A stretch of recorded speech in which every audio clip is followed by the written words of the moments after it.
नमस्कार शेतकरी मित्रांनो. आज दिनांक 7 ऑक्टोबर 2025 रोजी मंगळवार राज्य मंत्रिमंडळाची मित्रांनो बैठक झालेली आहे आणि या बैठकीनंतर महाराष्ट्र राज्याचे मुख्यमंत्री आणि दोन्ही मुख्यमंत्र्यांनी एक पत्रकार परिषद घेतली. आपल्याला माहितीच आहे मित्रांनो की महाराष्ट्रात न भूतो न भविष्यती अशी अतिवृष्टी झाली. या अतिवृष्टी नुकसानी भरपाई संदर्भात एक पॅकेज मुख्यमंत्र्यांनी जाहीर केलेलं आहे मित्रांनो. याचाच आपण थोडक्यात पण सविस्तर आढावा घेणार आहोत. व्हिडिओ शेवटपर्यंत पहा म्हणजे तुम्हाला प्रत्येक गोष्ट कळेल मित्रांनो. नमस्कार, माझं नाव विजय रामपुरीकर आहे आणि आपल्या कृषी यशस्वी या यूट्यूब चॅनलमध्ये तुमचं सगळ्यांचं स्वागत आहे मित्रांनो. तर आपण आता स्टेप बाय स्टेप सगळ्या गोष्टी बघणार आहेत मित्रांनो, ज्यामध्ये आपले सगळे जे डाऊट आहेत ते क्लिअर होतील. पहिली गोष्ट जे 2025चा खरीप हंगाम होता. या खरीप हंगामामध्ये मित्रांनो 1,43,52,281 हेक्टर एवढ्या जमिनीवर पिकांची लागवड झालेली होती आणि त्यापैकी मित्रांनो जवळजवळ 68,69,756 हेक्टर एवढ्या पिकांचं नुकसान झालेलं आहे. यामध्ये मित्रांनो जर जिल्हे सांगायचे झालं तर जवळजवळ 29 जिल्हे ज्यामध्ये सगळ्यात जास्त नुकसान झालेले आणि 253 तालुके आहेत मित्रांनो, ज्याला राज्य शासनाने सरसकट जी नुकसान भरपाई ती देण्याचं ठरवलेलं आहे. यामध्ये महसूल मंडळे जर बोलायचं झालं मित्रांनो तर 2059 महसूल मंडळे येतं. या मंडळामध्ये सगळ्यात महत्त्वाचं मित्रांनो जे 65 मिलीमीटरची जी आट असती ती 65 मिलीमीटरची जी आट आहे ती काढून टाकलेली आहे. यामध्ये सरसकट नुकसान भेटणार मित्रांनो.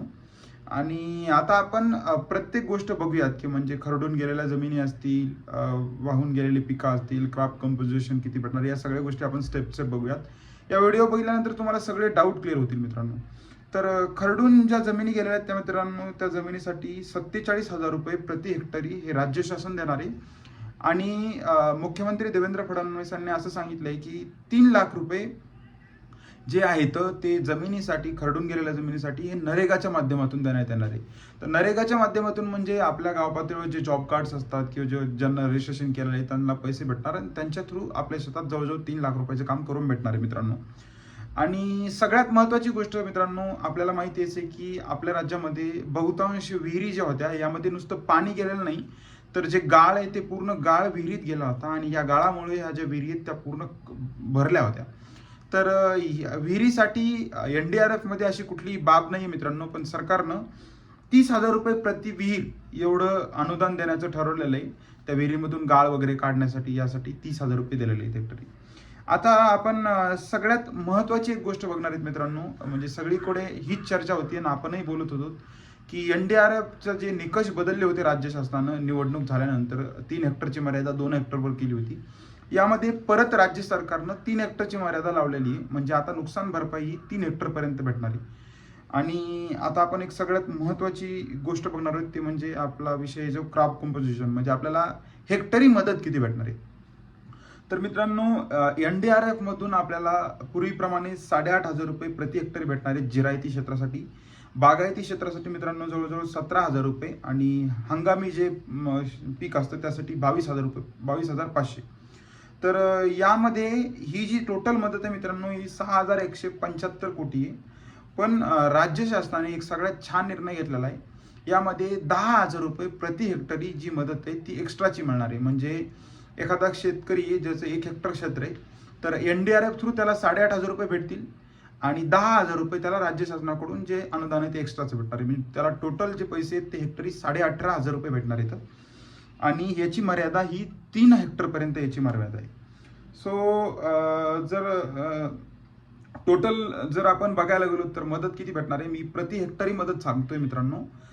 18,500 रुपये जी मदत आहे ती जिरायती पिकांसाठी भेटणार आहे आणि 27,000 ही बागायती पिकांसाठी भेटणार आहे आणि जे हंगामी पिकं असतात म्हणजे बहुवार्षिक पिकं असतात त्यांच्यासाठी 32,500 एवढी मदत मिळणार आहे. राज्य सरकारने जवळजवळ 17,665 कोटी हे फक्त म्हणजे 18,000 कोटी जवळजवळ म्हणजे नुकसान भरपाईमध्ये देण्याचं ठरवलेलं आहे. तर मित्रांनो थोडक्यात सांगायचं झालं तर जवळजवळ 10,000 रुपये हेक्टरी एवढी वाढीव मदत राज्य शासनाने देण्याचं ठरवलेलं आहे 3 हेक्टरच्या मर्यादेपर्यंत. आता सगळ्यात महत्त्वाचा विषय आला मित्रांनो, जनावरं ज्या लोकांची जनावरं वाहून गेली किंवा त्यांचा मृत्यू झाला तर पहिले काय होतं, 2 किंवा 3 जनावरांनाच मर्यादा होती तिथपर्यंत. तर आता तसं नाहीये. 34,000 रुपये जनावरांना भेटणार आहेत. यामध्ये कसली मर्यादा नाहीये. तुमचे जेवढे जनावरं वाहून गेलेत त्यांना तेवढे पैसे भेटणार आहेत. त्यामुळे आपल्या जनावरांची जी टॅगिंग असते, कानाला टॅगिंग केलेली, ती तुम्ही त्याच्या फोटो वगैरे असतील तर ते तुम्ही जमा करून ठेवा, ज्याचे तुम्ही अहवाल तलाठ्याला वगैरे देऊ शकतात. आणि नंतर सांगायचं झालं मित्रांनो, आता जो सगळ्यात महत्त्वाचा विषय, पीक विमा. तर मित्रांनो, मुख्यमंत्र्यांनी आजच पत्रकार परिषदेमध्ये सांगितले की पीक विमा जो आहे तो 17,000 रुपये प्रति हेक्टर पीक विमा हा आम्ही सरसकट देणार आहेत. म्हणजे केंद्रीय कृषी मंत्री शिवराज सिंग चौहान आहेत, त्यांच्यासोबत मुख्यमंत्र्यांचं आज बोलणं झालं आणि त्याची कारवाई पण सुरू करण्यात आलेली. मित्रांनो, 17,000 रुपये प्रति हेक्टर एवढी पीक विम्याची नुकसान भरपाई भेटणार आहे. आता मुख्यमंत्र्यांना पत्रकार परिषदेमध्ये अजून एक प्रश्न विचारला गेला मित्रांनो, की ओला दुष्काळ तुम्ही जाहीर केला. तर मुख्यमंत्र्यांनी सांगितले की आपण याला टंचाई म्हणू शकतो.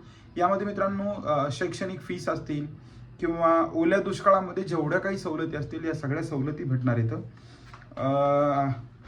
आणि मित्रांनो, जवळजवळ राज्य शासनाने 31,628 कोटी रुपयांचं पॅकेज जाहीर केलेलं आहे. आणि म्हणजे मित्रांनो, भलेही लोक काही म्हणत असतील, पण थोडक्यात हेक्टरी 10,000 रुपये एक्स्ट्राची मदत आणि एनडीआरएफची मदत अशी एकत्र मिळून चांगली मदत मिळण्याची शक्यता आहे मित्रांनो. 17,000 रुपये विम्याची पण भेटणार आहेत. आता यामध्ये तलाठ्यानं किती नोंदणी केलेली, किती % दाखवलं यावर पण काही गोष्टी डिपेंड येतं. सो तुम्हाला हे क्विक व्हिडिओ म्हणजे पटकन तुम्हाला काय काय माहिती, थोडक्यात माहिती भेटावी त्यासाठी हा व्हिडिओ बनवला आहे. यावर अजून काही जर अपडेट येतील किंवा यामध्ये काही अजून बदल होतील तर मी एक नवीन व्हिडिओ बनविल यावर. पण सगळ्यात छान गोष्ट अशी झालेली मित्रांनो, की 3 हेक्टर जी मर्यादा केली ती छान केलं शासनानं. 2 हेक्टर मर्यादा होती, ती 3 हेक्टरपर्यंत केलेली. सो हे एवढेच तुम्हाला एक महत्त्वाचे अपडेट द्यायचे होते मित्रांनो. माझा हा प्रयत्न असतो मित्रांनो, की शेतकऱ्यांबद्दल म्हणजे शेतकऱ्यांपर्यंत खरे आणि जेन्युइन अपडेट पोहोचावे, त्यांना प्रत्येक गोष्ट माहिती असावी.